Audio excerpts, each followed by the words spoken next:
பாமர மக்கள் பார்த்தானா கரெக்டாக தானே, அதில் வந்து ஒன்றும் தப்பு இல்லையா அப்படின்னு தோணும். நான் என்ன சொல்றேன், ஞானசேகரன் கிட்ட ஒரு ஃபோன் தான் இருந்தது, அதுதான் என்னுடைய கேள்வி. 2 ஃபோன் வச்சிருந்தா, 3 ஃபோன் வச்சிருந்தா, 4 ஃபோன் வச்சிருந்தா, ஏன் சிம் கார்டு ஃபோன்ன்றது இன்னைக்கு சர்வசாதாரணமா இருக்காது. சாதாரணமான ஸ்கூல் படிக்கிற பையன் 2 ஃபோன் வச்சிருக்கான், வீட்டுல 1 வச்சிருக்கான், ஸ்கூல் போகும்போது 1 வச்சிருக்கான். நீங்க 2 வச்சிருக்கீங்க, இவர் 2 வச்சிருக்காரு, எல்லாரும் 2 3 வச்சிருக்காரு. இப்போ இவங்க எவ்வளவு விவரமா வந்து அந்த வழக்கை திசை திருப்ப பாக்குறாங்க திமுக காரங்க. அதுவும் திமுக அரசு வழக்குன்னு சொல்லுது.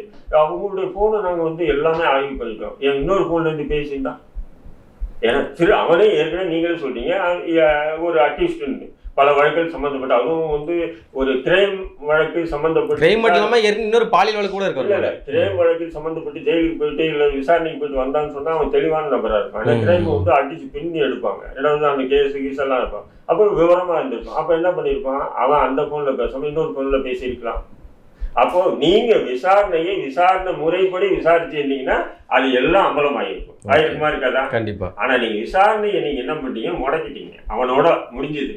ஞானசேகரனை பிடிச்சாச்சு, ஞானசேகரன் தான் அக்யூஸ்ட், ஞானசேகரன் நாங்கள் நீதிமன்றத்தில் பார்த்தோம், ஞானசேகரன் செய்யலன்னு சொல்லி நான் வாதம் இல்லை, என்னுடைய வாதம். ஆனா ஞானசேகரனுக்கு பிறகு யாரு ஒரு அந்த